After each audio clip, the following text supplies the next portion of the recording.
I'm Michelle. Although I usually work from home, I travel for work once a month. After another exhausting trip, I'm looking forward to unwinding with a massage and then hitting the sack. As I was about to unlock my front door, I noticed something unusual. The chain lock was engaged.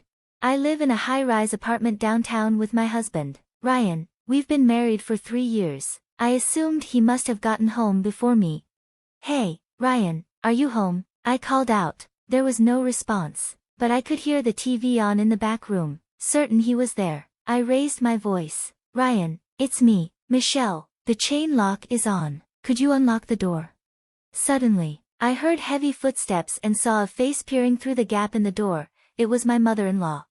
"Could you stop shouting? You're bothering the neighbors," she snapped. "What, mother-in-law? Is something wrong? I wasn't expecting you." "Well, now's a good time to tell you, you need to leave." I was taken aback by her sudden declaration. This was my apartment, yes. I bought this high-rise and am paying the mortgage. Why would I need to leave? Confused, I asked, "Mother-in-law, why should I leave?" "Well, you wouldn't understand. The apartment now belongs to me." "What do you mean?" "I changed the title to my name, so you're not allowed in here," she said with a smug expression.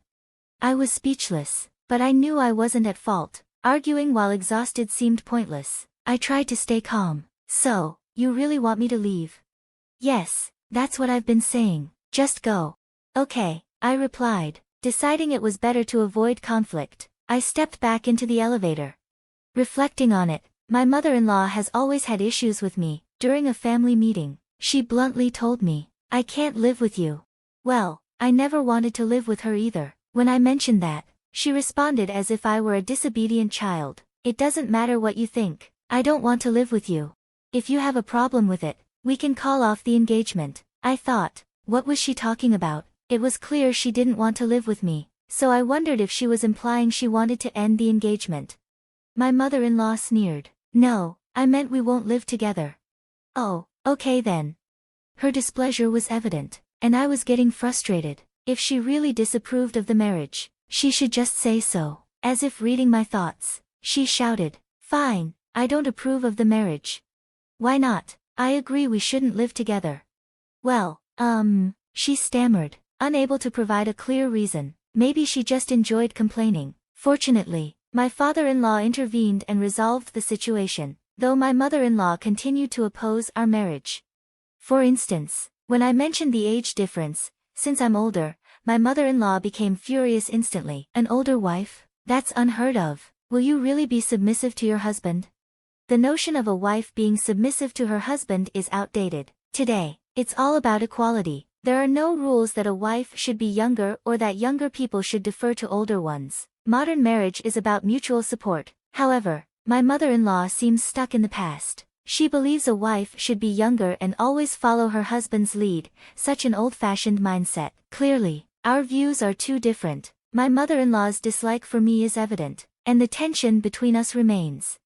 How could I address this? After some thought, I decided to move into a high-rise condo. Ryan agreed, as long as I handled the mortgage. I knew this was a significant financial commitment, but I wanted to make it clear to my mother-in-law that cohabitation was not an option. This approach worked. She stopped criticizing our living arrangements. However, her disdain for me continued. She would occasionally visit and start criticizing me, often about household chores. She seemed to think I was a stay-at-home wife neglecting housework. In reality, I'm a travel magazine writer, frequently traveling for stories and spending most of my time working at my computer. But if my mother-in-law saw me at home, she assumed I wasn't working. Our visits would often devolve into arguments. "You have time to play, so you should do some housework." "I'm actually working right now." "What? It just looks like you're messing around on your computer." "No, I'm working." "You're really bad at lying. Work is something you do at an office." Initially, I would argue that I was working, but these confrontations became exhausting. Since we're not living together, a little patience should be manageable. I decided arguing was pointless and started brushing her off. She didn't take this well and began accusing me of being lazy, insisting I should leave because I was in the way. Even though she's not a permanent resident in our home, she still visits, and I've taken to ignoring her completely. It's a relief, but one thing still concerns me, the relationship between Ryan and his mother. Ryan and his mother are very close. While family bonds are natural, their closeness has persisted even after our marriage. When I'm away on assignments, they meet secretly at our house. If they were open about it, it wouldn't bother me. But their secrecy makes me wonder if they're discussing things behind my back or plotting against me. These unsettling thoughts have crossed my mind. Recently, I had a rare overseas business trip to Southeast Asia. My editors assigned me to write an article for the holiday season. When I told Ryan about the trip, he said, "Lucky you, getting to travel overseas for work. It's not a vacation, it's for an assignment. But you'll be visiting tourist spots, right?" "Well, yes, but then it's almost like a vacation," Ryan said, sounding envious. "Sure, an overseas trip can be enjoyable if there's time, but usually, the schedule is packed, and there's barely time to shop for souvenirs." I tried to explain this to Ryan, but he didn't seem to understand. "I wouldn't understand your world. It makes me realize how mundane my life is," he admitted, his envy palpable, but his feelings didn't ease my concerns. What if there's a conspiracy against me while I'm away? My mind raced with anxiety. I decided I needed advice, so I reached out to Lauren, the lawyer our editorial department uses. I consulted with Lauren, a lawyer contracted by our department, and explained the situation. After listening, she said, "If anything happens, I'll handle it." "Are you sure?" "Absolutely. However, it will be an additional fee beyond the department's contract." "That's fine," I replied. With a powerful ally in place, I felt reassured and went on my business trip. When I returned, I was met with my mother-in-law's new demands. She was talking about changing the house title and ordering me, the homeowner, to move out. I was at my breaking point. I had to confront her. Kicked out of my own home by my mother-in-law, I shouted in frustration while alone in the elevator. As soon as I was out of the building, I called Lauren and explained the situation. She replied, "All right, let's sort this out tomorrow. Can you manage that?" "Yes, I have no other plans tomorrow, thank you so much." So, it was settled. Lauren and I would confront my mother-in-law together. That night, I stayed in a business hotel near the train station, preparing for the next day's confrontation. After a restful night, I met up with Lauren near the station, and we went over our strategy in detail at a nearby family restaurant. Once we had everything planned, I made a call, and then Lauren and I headed to my house. I rang the doorbell, and my mother-in-law's voice came through. "Hello, hello," she peered out, looking somewhat pleased. "Hello, mother-in-law. Oh, I thought it was a delivery. Too bad. We're coming in." No, you can't. You left on your own. This is my house now. If you refuse to let us in, I'll call the police," I warned, but she seemed unfazed. Boldly, she said, "The police? Go ahead and call them. Didn't I tell you the house is in my name?" This wasn't going anywhere, so I exchanged glances with Lauren. Lauren nodded and said, "May we have a moment?" "What do you want?" "I'm Lauren, Michelle's attorney. I'm here at her request." "And why would an attorney come?" "It's a sensitive matter, so it would be best discussed inside." "I refuse. I won't let strangers into my home." That should be my line, I thought. Lauren sighed and said, "Fine, let's let the neighbors hear about your actions." My mother-in-law's expression changed, clearly flustered. She turned to me and said, "Michelle, make her stop talking." "That's not happening. All you have to do is let us in." "Fine, come in." She relented, and I finally had the chance to enter my home, but this was just the beginning. Walking into the living room, energized and ready, I found Ryan laughing in front of the TV. "Mom, where's the luggage?" Ryan asked, looking up. "I'm back, Ryan." "Michelle, why the surprise? Got something to hide?" "No, I'm just surprised you're here since you said you left." "Whatever, Ryan, come over here." I gestured for him to join us, and he reluctantly moved to the table. We sat down, facing my mother-in-law and her allies, and the conversation began in a charged atmosphere. My mother-in-law spoke first. "Both of you came back home under these circumstances?" "Well, it's my house," I shot back, her expression soured. "For the last time, it's my house now. The ownership's been transferred." "Is that true?" I asked, my voice steady despite her cold demeanor. "Of course, changing house ownership is easy. Guess you wouldn't know, being a shut-in," she said with a smug smile. Lauren then addressed her directly, her tone authoritative. Earlier, you mentioned changing the house ownership. Are you sure about that? Don't act so superior just because you're a lawyer. Stop making me repeat myself.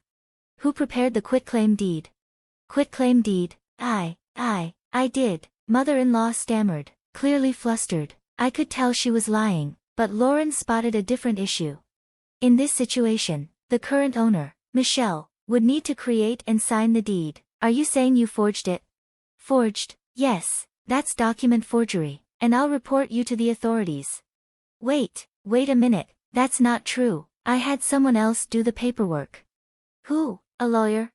I suspected this was another lie, but Lauren remained calm and continued with her questions. Let's discuss this so-called lawyer later. Mother-in-law looked visibly relieved, but her respite was brief as Lauren pressed on. Now, let's talk about the mortgage. The mortgage? Yes, the home loan, the remaining balance. I don't know anything about that. If there's an outstanding mortgage, changing the property title without settling the balance breaches the contract. You didn't know that? Well. You transferred the property title without understanding these details. No, it's not like that. Michelle said she would give it to me. This is absurd. No one would give away a home they're living in, especially when there's still a mortgage. Mother-in-law's story made no sense, but Lauren shifted her approach. So, you're saying the property was transferred to you? Yes, transferred, that's right, it was given to me, mother-in-law declared confidently. Lauren pulled out a calculator. If it was transferred, you'll need to pay federal taxes. Please provide the details. Federal taxes? Depending on the property's value, it could be a substantial amount. Lauren's knowing smile made mother-in-law and Ryan exchange worried glances. Mother-in-law quickly changed her story. No, that's not it, I bought it from Michelle. There are no federal taxes on a purchase, right? Either way, property taxes are due. You should consult your lawyer for specifics. A lawyer?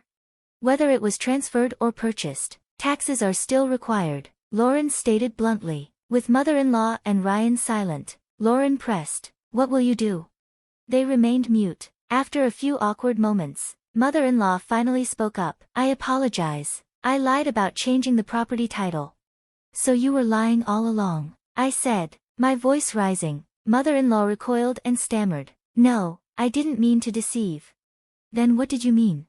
Well, I was trying to cause a divorce, she began to explain.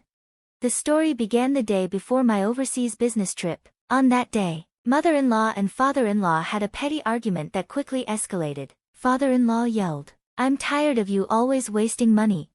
What are you talking about? I'm fed up with you not making enough money. What did you say? I said you should earn more. That's it, I want a divorce. Just like that, they decided to end their marriage.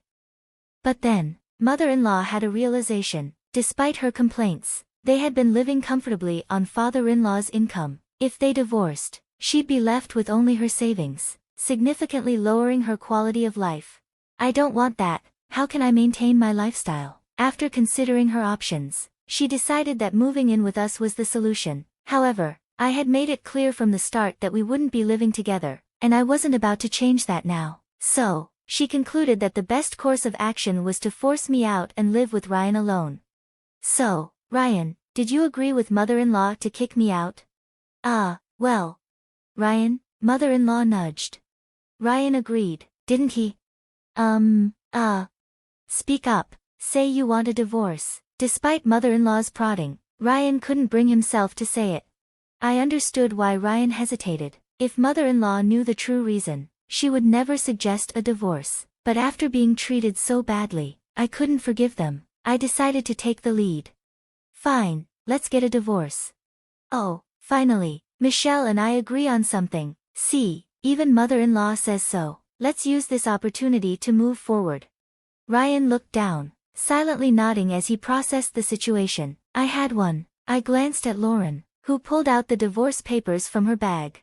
Here are the divorce papers, she said. I'll go over them, so please sign here. Okay, Ryan responded quietly. We signed the papers right there. I watched with a smirk as Ryan finished signing and handed the documents to Lauren. Is this, good enough? I asked Lauren. Yes, you're officially divorced now. Lauren placed the papers into her bag. At that moment, my mother-in-law raised her voice. Now that Michelle is a stranger to us, get out immediately. Why should I? I asked, bewildered. With a wicked grin, mother-in-law said, you initiated the divorce, so as compensation, I'm taking this house. But you were the one who first mentioned the divorce, weren't you? Huh, I don't know anything about that. Mother-in-law feigned innocence, though it was glaringly obvious. I had no intention of paying her a cent. So, I told her, this all started because of your lie. Mother-in-law, let's discuss compensation. No way, we're not paying you a single cent. Tell her, Ryan, mother-in-law urged Ryan. Ryan, who had been silent, suddenly stood up. Yeah, since the divorce is finalized, maybe I should say something. Suddenly confident, I asked. Ryan pulled out photos from his pocket and started ranting. Michelle, you said you were on a business trip overseas, but you were actually having an affair, weren't you? What, an affair? Yes, this photo is proof. Ryan slammed a photo onto the table. I looked at it, confused. It was a photo of me with a photographer from the editorial department. Is this guy your lover? I've been following you. I saw you two getting cozy. You cheated, Ryan insisted. He's just a photographer from the editorial department. He was there to take photos. Liar, I saw it myself, Ryan persisted. I sighed. This was turning into more trouble than I expected. Lauren interjected. This isn't proof of infidelity. What did you say? All these photos show that you were together. If you claim it was an interview, that's what it looks like. So what? Just being together is enough. It's cheating, Ryan declared.